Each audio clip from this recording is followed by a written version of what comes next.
Today on the Morning Edition, after a month of tense debates and questioning morals and ethics, the Anchorage Assembly has reached a decision on how to proceed after one member's campaign violations.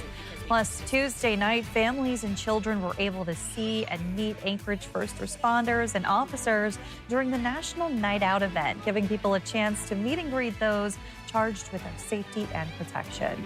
And a party at the park just for caregivers, an event aimed to bring home caregivers together and give them a chance to socialize with one another. We'll take a look at the festivities as the Morning Edition starts now. Good Wednesday morning, everyone. Thanks for waking up with us today. A little bit eerie outside, got lots of fog, at least here in Anchorage, Jared. Yeah, just within the last 1 to 2 hours, that fog has really been settling in across the region and thickening up by the minute. You can see a live look coming in from here atop the tower, or atop the station here in Midtown, where we're beginning to see that fog really thickening up. Limited visibility as you step outside this morning and get out on the roadways. And most of the fog is primarily for the Anchorage Bowl. We're at 55 degrees as we start off this morning. You can see across the rest of South Central visibility, not much of an issue. Out towards Valdez, visibility has dropped down to 2 miles. Now, just within the last 5 minutes, the airport was at 3 miles visibility, so it has jumped back up to 10 miles in visibility. So we're kind of seeing this fluctuation back and forth. So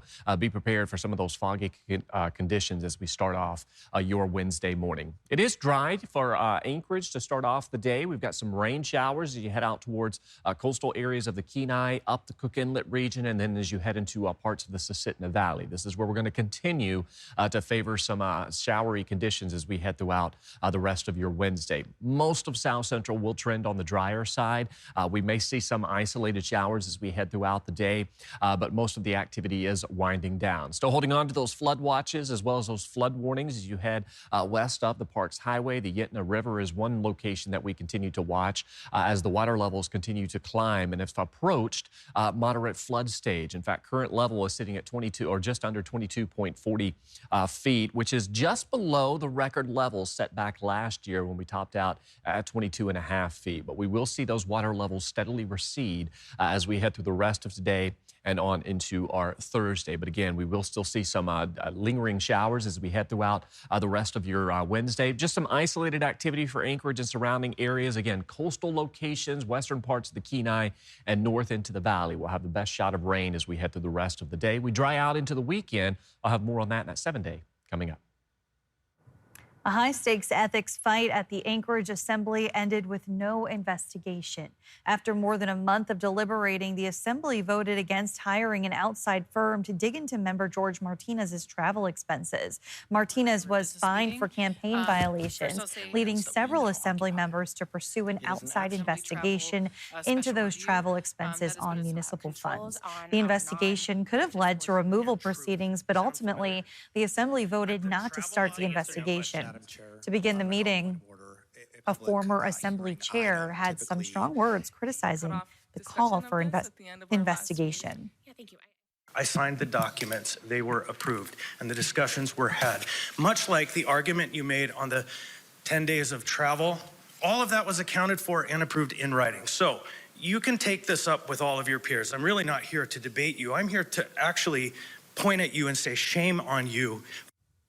Also on Tuesday night's Assembly agenda, an upgrade to police surveillance equipment, but some Assembly members are raising questions about privacy and facial recognition. Anchorage police are seeking a roughly $600,000 contract for a real-time crime center audiovisual system.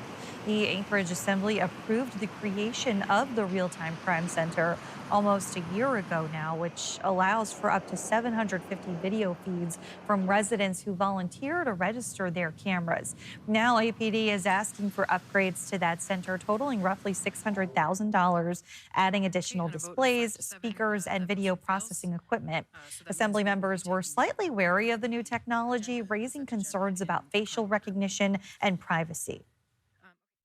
Obviously, facial recognition is not allowed within the municipality, but object recognition is a different kind of related to. And so some of those types of technologies come with the equipment that we have. And prior to using any of those sorts of pieces of the technology, we'll come to the body. And we need to increase trust before we increase the power of this surveillance system. The Assembly postponed further action on the new upgrades until August 18th. Early voting is already underway in Alaska. It started Monday, and 17 candidates are asking you for the governor's job. 13 of them accepted our invitation for an on-the-record conversation. This morning, Will Courtney shows you how some say they would tackle public safety across Alaska. Tell me about how you plan to address all these very different public safety concerns. The disease is lack of funding and the lack of will to enforce laws, to have enough personnel that feel like they can go out and enforce ordinances, laws, et cetera. I think that there's a training problem. I think there's a resource problem.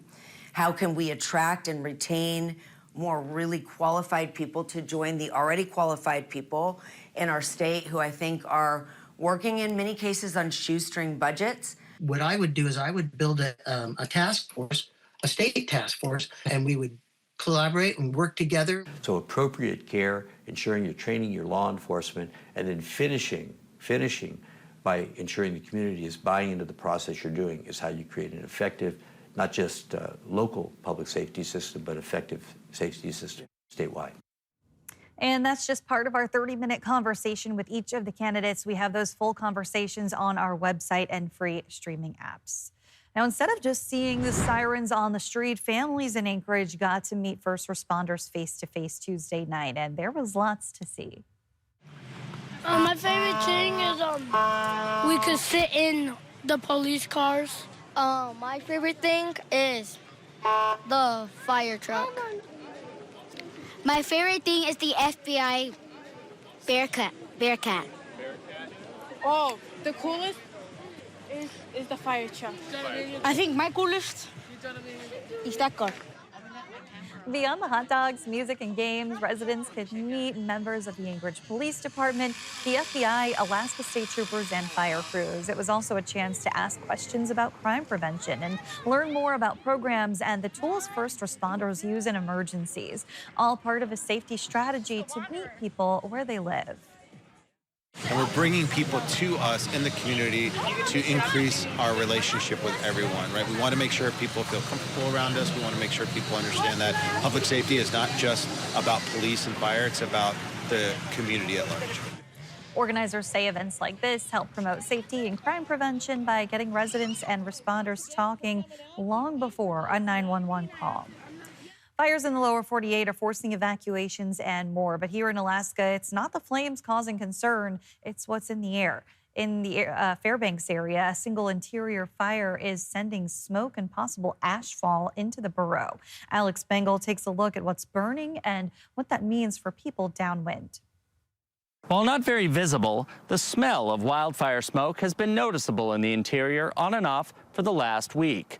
Officials say it is coming from the Tatlanika fire 40 miles south, a fire that is not currently threatening any structures or roads. The fire started around solstice, but up until lately, rain and favorable winds have kept it out of Fairbanks. This marks an improvement over last year when the borough set up a clean air room due to smoky conditions. Going forward, officials say Fairbanks could continue to see smoke and even ashfall in the coming days. With the return of the hot and dry weather last week, that gave it an opportunity to pick up and move again. This time, just the way the weather pattern set up, the wind funneling out of the pass, coming out of Healy, was just kind of pushing it towards Fairbanks. If heavier smoke does make its way into the Fairbanks area, lowering air quality, residents are advised to limit the amount of time they spend outdoors. Alex Bengal, Alaska's news source.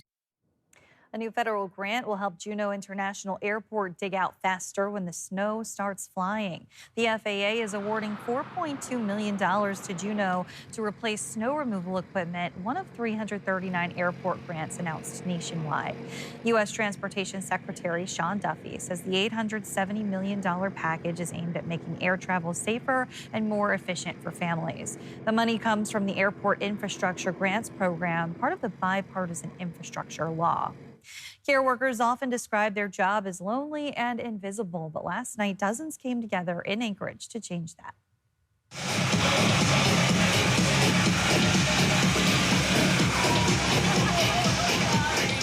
The caregiver party in the park brought together home care workers, clients, and families for food, music, and a rare chance to socialize. Organizers say the goal is to lift up a job that's often done one-on-one, out of public view.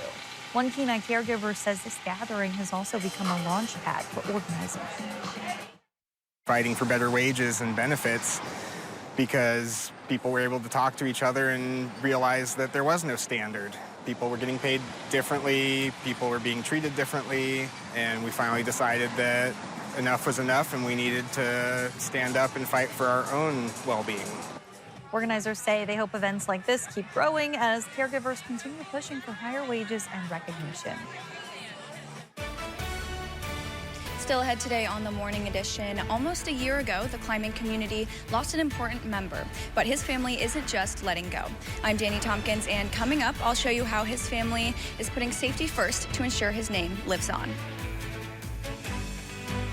Still holding on to some showers across South Central, but activity is winding down with a gradual return to some sunshine. I'll have more on that. But first at sunset, 10:26 in Anchorage, 9:07 in Juneau. Your forecast is next.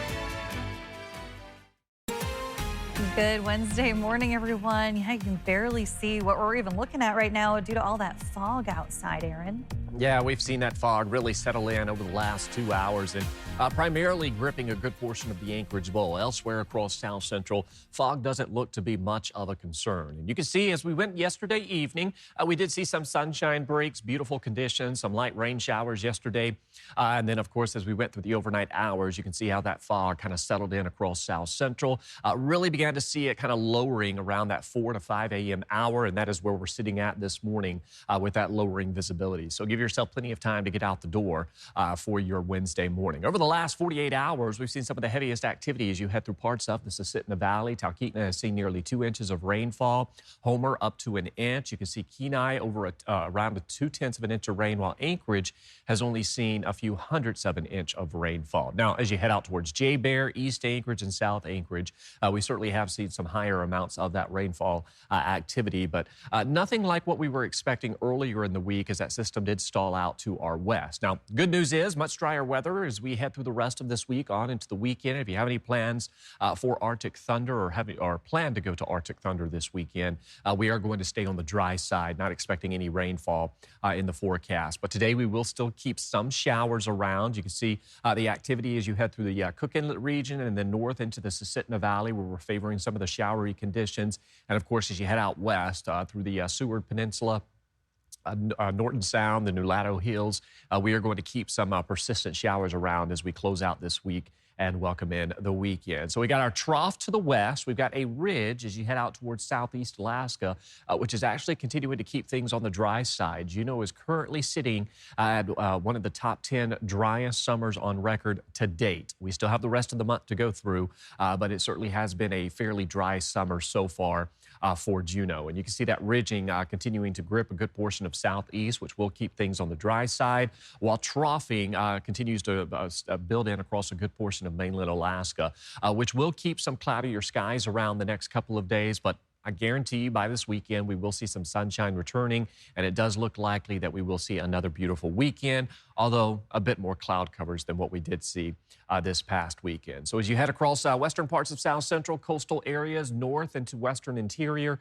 and then as you head out towards the west coast, this is where we're going to continue to favor the best chance for some rain showers as we head through the rest of your Wednesday and into Thursday. So isolated showers to be expected today. And then notice as we welcome in our Thursday, things really dry out across the rest of South Central. So we should see those water levels beginning to recede as you head into the valley, where we are seeing those flood warnings for many area waterways. And that flood watch still remains in effect as well. We are going to see those temperatures today warming into the 60s, holding on to some cloud coverage. We may see some sunshine breaks later today. Warmest conditions expected in the interior, where we'll warm into the 70s, but a good portion of the state we'll see those highs today in the 50s and the 60s, with that 7-day forecast showing temperatures do steadily warm as we head through the rest of this week. You can see by Arctic Thunder, we've got those temperatures pushing 70 degrees. We'll call it partly cloudy to partly sunny conditions as we welcome in the weekend. A young Alaska climber died last October, but his mother is making sure his passion lives on. Danny Tompkins joins us now with the story of the foundation Jeanine Moorman built in her son Balin's name and the climbing brand now backing it. Danny. Kristen, a mother walked into the place her son loved for the first time since she lost him. Jeanine Moorman was here at the Alaska Rock Gym earlier this week to ensure Balin Miller's legacy climbs on. These walls helped shape Balin. This was a really special place for Balin growing up. Many knew the 23-year-old for his solo climbs across the world, including Denali, the Canadian Rockies, and Yosemite. Here's Balin coming up the very snowy mixed pitch. Jeanine says every time Balin left for a climb, she felt it. I always hugged him because I was always afraid I may never see him again. While in Yosemite, Balin climbed for the last time before he unexpectedly fell from the top of El Capitan last October. He's such a great kid, and I miss him a lot. It's hard. I just want to give him a hug, you know? Jeanine's first time back at the Alaska Rock Gym. But she's on a mission. If I said and did nothing, I feel like he drifts away. And I don't want him to drift away. She started a foundation in his name in January, the Balin Scott Miller Foundation, offering climbing gear grants to young climbers under the age of 24. The second part, besides us giving, is safety. It's at the core of all this is safety. With a blog to teach climbers how to be safe. Now, a big name in the climbing world is betting on his legacy. And we came out of that, and we didn't even ask for anything. They just said, Adam's like, we're all in, whatever you need. Whatever you need. Tell me what you need. Black Diamond, the brand that sponsored Balin's climbs when he was alive, will now provide gear directly to grant recipients. They continue to basically sponsor his legacy, which is very touching. It's amazing. And help the foundation send out a message in Balin's spirit. Live bold and live free, and don't let anyone stop you from what you want to do. Jeanine said that Balin lived every day to the fullest, and she hopes to help that spirit keep going, one young climber at a time. Kristen? All right, thanks, Danny. Thanks for listening to our podcast. Click subscribe so you can get the latest podcasts from Alaska's news source automatically. And stay up to date with breaking news and in-depth reporting. Available for free 24/7 with the Alaska's news source app.